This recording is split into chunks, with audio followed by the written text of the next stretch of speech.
Setelah kamu mempelajari jenis IKNB berupa lembaga pembiayaan di video sebelumnya, kali ini kita akan mempelajari jenis IKNB yang lainnya.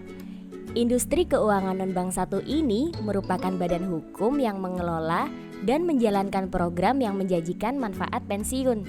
Kamu bisa menyebutnya dengan dana pensiun.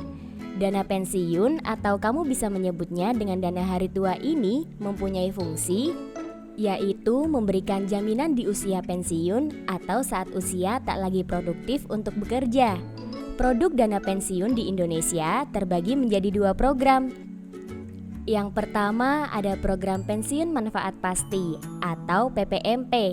Artinya besaran manfaat dari produk ini ditentukan dalam peraturan yang berlaku di Indonesia, di mana setiap iurannya dibebankan pada pemotongan gaji karyawan. Di samping itu, program ini juga ditentukan berdasarkan masa kerja serta jumlah penghasilan karyawan. Yang kedua, ada program pensiunan iuran pasti atau PPIP, yaitu besaran manfaat dari produk ini ditetapkan dari hasil pengembangan kekayaan, di mana iuran akan dibebankan kepada karyawan dan perusahaan. Dana pensiun itu terdiri dari 3 jenis. Yuk kita kunjungi masing-masing dana pensiun ini. Nah, sekarang kita berada di perusahaan yang menyelenggarakan dana pensiun pemberi kerja atau kamu bisa menyebutnya dengan DPPK. Di sini dana pensiun itu diadakan oleh pemberi kerja yang mempekerjakan karyawan dan berperan sebagai pendirinya. Secara gampangnya nih, perusahaan mengelola sendiri dana pensiun bagi karyawannya. Di sini tidak hanya karyawan internal saja yang bisa ikut program DPPK, tetapi ada karyawan dari perusahaan lain juga bisa ikut serta loh. DPPK dapat menyelenggarakan kedua program, yaitu program pensiun manfaat pasti dan iuran pasti, yang iurannya dibebankan kepada pemberi kerja dan juga karyawannya. Dana pensiun DPPK ini bisa diambil jika yang bersangkutan resign atau saat sudah pensiun. Perusahaan kedua yang akan kita kunjungi yaitu perusahaan yang menyelenggarakan dana pensiun lembaga keuangan atau DPLK, di mana DPLK ini adalah program dana pensiun yang didirikan oleh bank atau perusahaan asuransi jiwa.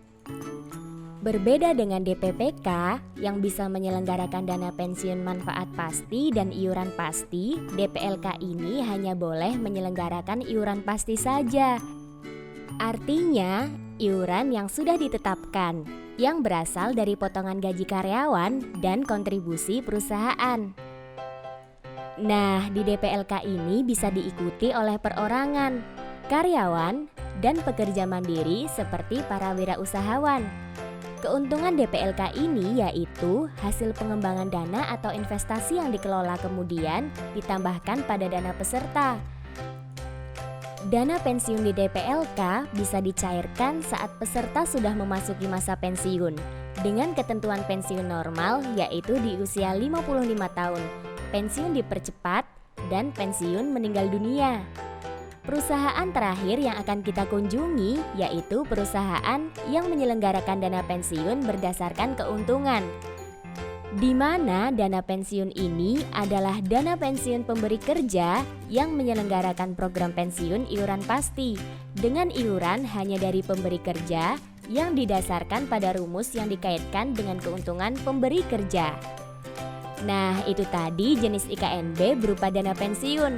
Setelah kamu mempelajarinya, apakah kamu tertarik untuk menyiapkan dana pensiun sejak dini?